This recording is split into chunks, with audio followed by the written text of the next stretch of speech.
கொண்டாடுங்க. அது என்னமோ மாரியம்மன் கோயில் திருவிழா போல, இல்லை நாகூர் ஆண்டவருடைய இது கந்தூரி போல, வேளாங்கண்ணி மாதா திருக்கோயிலோட பேராலய திருவிழா போல இவர் பேசிக்கிட்டு இருக்கார். என் உயிர் தமிழர்களுக்கும் அறச்சீற்றத்தின் வாயிலாக பார்த்து கொண்டிருக்க தமிழ்ச்சாதி சொந்தங்கள் அனைவருக்கும் இனிய மாலை வணக்கம்.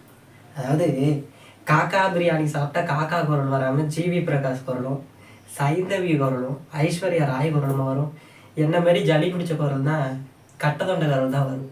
அதுபோல் காக்கா பிரியாணி சாப்பிட்டா காக்கா குரல் தான் வரும். ஒரு கோவாளித்தனமான கேலித்தனமான அரசியலை செய்யக்கூடிய ஆட்சி கட்டமைப்பில் அமைச்சா இப்படி கேலித்தனமான அரசியல் தான் பண்ணுவாங்க.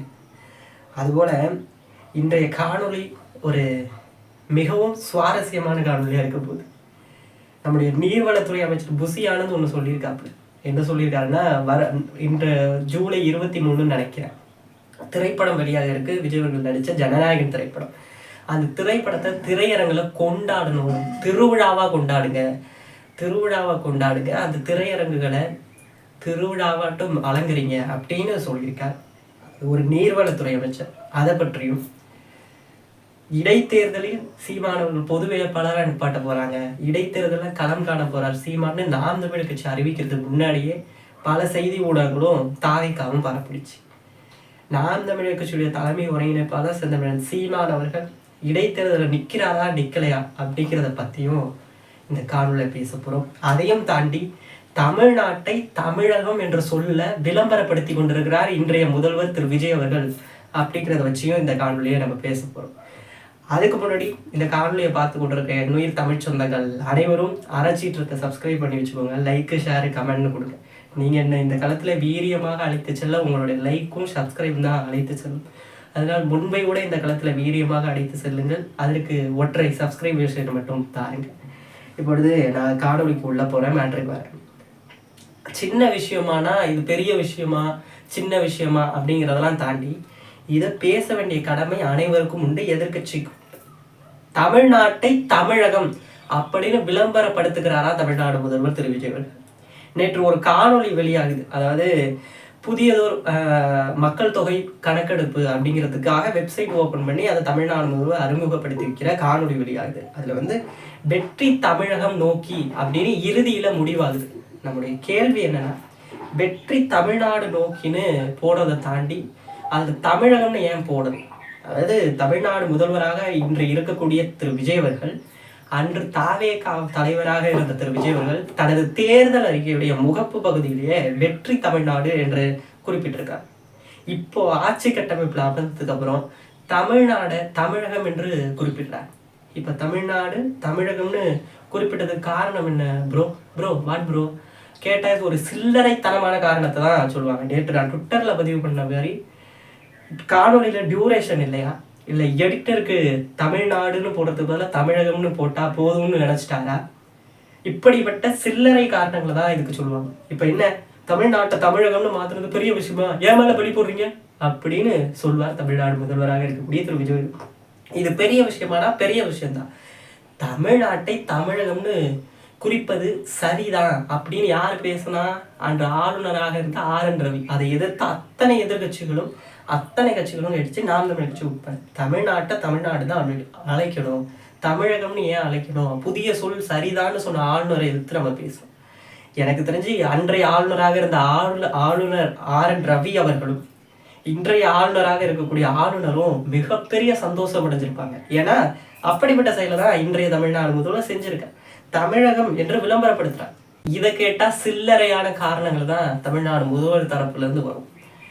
என் மேல ஏன் பழி போடுறாங்கன்னு கேட்க கூட வாய்ப்பு இருக்கு. சார், உங்க மேலதான் கேள்வி கேட்பாங்க. ஏன்னா உங்களுடைய அஃபீஷியல் CMO அஃபீஷியல் பேஜ்ல தான் வெளியாகுது இந்த தமிழகம் வெற்றி தமிழகம் நோக்கி, வெற்றி தமிழ்நாடு நோக்கின்னு தனது தேர்தல் வாக்குறுதியுடைய முகப்பு பகுதியில கொடுத்துட்டு இப்ப தமிழகம்னு மாத்துறீங்க. இது எப்படி இருக்குன்னா, ஜோசப் விஜயா மாறின மாதிரி தமிழ்நாடு தமிழகமா மாறிடுச்சு. இதை பத்தி என்ன பேசுறதுனே தெரியல. அதனால ஜோசப் விஜயாக மாறியது போல தமிழ்நாடு தமிழகமாக மாறிடுச்சு. இதான் மாற்றம். உங்களுக்கு நீங்க என்ன மாற்றம் எதிர்பார்த்துருப்பீங்க? பெண்களுக்கு பெண்கள் பாதுகாப்பு வேணும், நீட் தேர்வை ரத்து செஞ்சிருக்கணும், கச்சத்தீவை மீத்திருக்கணும், அது போல பல விஷயங்களை எதிர்பார்த்துருப்பீங்க. தேர்தல் வாக்குள்ள 2500 ரூபா தரனாரு, அதை தந்திருப்பாரு. பெண்களுக்கெல்லாம் வெற்றி பயணம் திட்டம்னு சொன்னாரு, எல்லா ஊரும் இலவசமா பயணிக்கலாம்னாரு. அதை கொடுத்துருப்பாருன்னு மக்கள் நினைச்சிங்களா? அதெல்லாம் மாற்றம் கிடையாது. தமிழ்நாட்டை தமிழகம்னு மாத்துறது மாற்றம். தேர்தல் வாக்குறுதிய நிறைவேற்றாம தப்பு தப்பா நிறைவேற்றுறது மாற்றம். சிங்கப்பெண் அதிரடி படை என்று ஒரு வேலைக்கே ஆகாத வெற்றுப்படையை உருவாக்குவது மாற்றம். செஞ்சவனை விடமாட்டேன், செய்யவும் விடமாட்டேன் அப்படின்னு சொல்றது மாற்றம். ஆனா அப்படின்னு சொல்லி அவர்களையே கட்சிக்குள்ள சேர்த்துக்கிறது மாற்றம். மாற்றம் தொடரட்டும், கான்பிடண்டா எடுங்க, வெற்றி நிச்சயம். அதையும் தாண்டி கரூர்ல 41 பேர் இறந்த போதும் அவர்களை பார்க்க முடியாம, பார்க்க தெரியாம, திராணி இல்லாம பயந்து போன திரு விஜய் அவர்கள் இடைத்தேர்தலுக்காக வாக்கு பிச்சை கேட்க கரூருக்கு சென்றது மாற்றம். கான்பிடண்டா இருங்க, வெற்றி நிச்சயம். இடைத்தேர்தலை திமுக வச்சு செஞ்சு விடுங்க அப்படின்னு சொல்வது மாற்றம். இவர் இன்று வரை திமுகவை மட்டும் எதிர்ப்பதுலதான் கண்ணோட்டமா இருக்கார்.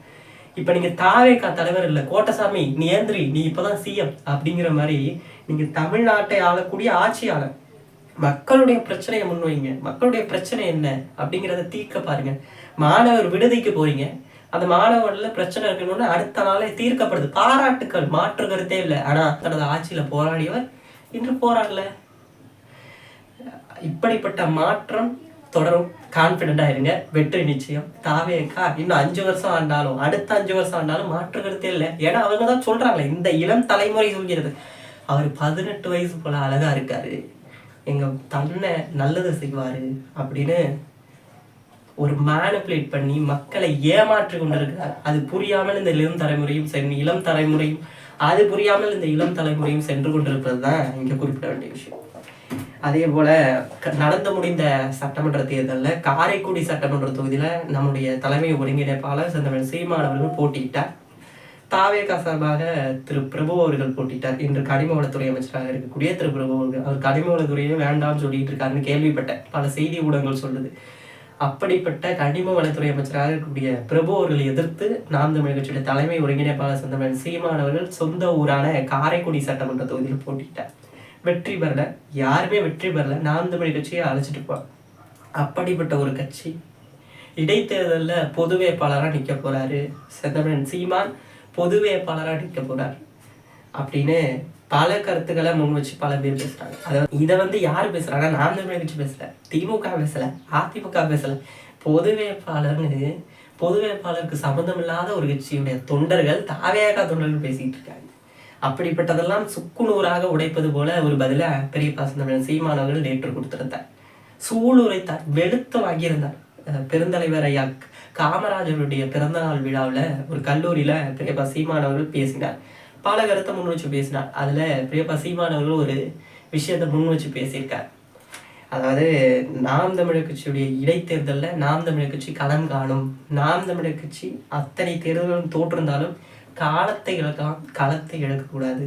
அதனால இந்த களத்துல உறுதியாக இடைத்தேர்தலில் போட்டியிடும் அப்படிங்கிறத சீமான் அவர்கள் அறிவிச்சிருக்கார்.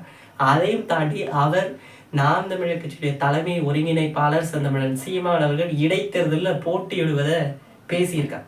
அதிகாரப்பூர்வமா அவர் எந்த தொகுதியில போட்டியிடுறார், எந்த தொகுதியில நிக்க போறாரு, அம்பாசமுத்திரமா, திருச்சி கிழக்கானு, இதுவரை ஒரு 8 தொகுதின்னு நினைக்கிறேன். ஆக மொத்தம் 10 தொகுதிகள் இடைத்தேர்தல் வருதுன்னு வச்சுக்கோங்களேன்.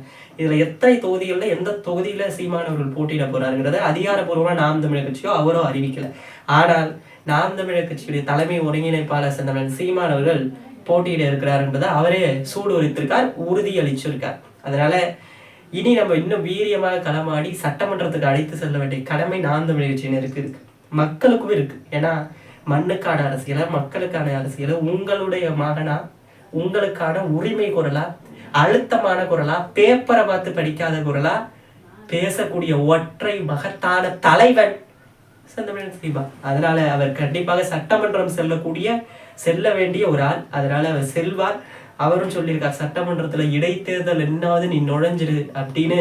ஒரு ஐயா பாரதி ராஜா போல வயதுடைய ஏன்னா நிறைய பேர் ஃபேக்கா பரப்புறாங்க, பாரதி ராஜா போல வயதுடைய ஒரு மனிதர் சொன்னார்.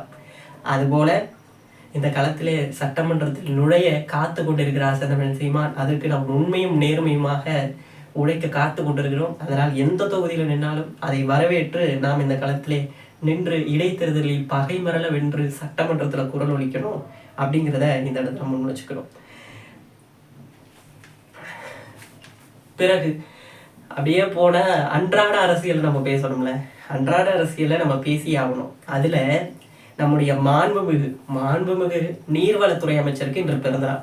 அண்ணன் புசி ஆனந்த் அவர்களுக்கு இனிய பிறந்தநாள் வாழ்த்துக்கள். எப்படி பிறந்தநாள் வாழ்த்துக்கள் சொல்ற நிலைமை எனக்கு வந்திருக்கு பாருங்க. ஒரு நீர்வளத்துறை அமைச்சர் காவேரி நீரை மீட்டுட்டு வருவாரு, மேகதாது அணையை பத்தி பேசுவாரு, நடுவர் மன்றம் அமைக்க கூடாது, அது வேஸ்ட், அதை முன்பு இருந்த கட்சிகளும் அதை தான் பண்ணுச்சு, அதை விட்டுட்டு ஒரு புதியதோர் தீர்வை கண்டு நீ நான் மேகதாது அணையை கட்டுன நான் வந்து உடப்பண்டா அப்படின்னு சொல்ல திராணி எட்டு 100 விஜய் வந்தாலும் நான் மேகதாது அணையை கட்டுவேன்னு கர்நாடகா சொல்லுது. அதை எதிர்த்து பேச முடியல. ஆனா ஜனநாயகன் படம் ஜூலை 23 வெளியாகுது அப்படின்னு திரையரங்களை விட்டு கொண்டாடுங்க, திருவிழா போல கொண்டாடுங்க. ஜனநாயகன் படம் திரையரங்க அலங்கரிங்கிற சும்மாவே அவனுக்கு ஆடுவாங்க. இவர் ஏத்தி விட்டுட்டு இருக்காரு, அலங்கரிங்கிறார். நான் கேட்கிறேன், ஒரு பொறுப்புள்ள அமைச்சரா புசி ஆனந்த் அவர்கள் பேசுகிறாரா? புசி ஆனந்த் அவர்கள் பேசியிருக்காரா? காவேரி பத்தி பேசினாரா? மேகதாது அணை பத்தி பேசினாரா? ஒரு நீர்வளத்துறை அமைச்சராக ஜனநாயகன் படத்தை வந்து கொண்டாடுங்கன்னு சொல்லக்கூடிய ஆளா? இது என்னமோ பிளாக் டிக்கெட் விற்கிற ஆள் பேசுறது போல பேசி கொண்டிருக்க. இவர் மட்டுமா பேசுறாரு? நான் மாற்றுக்கிறதே சொல்றப்பா. புசி ஆனந்த் அவர்களை கேட்காதீங்க.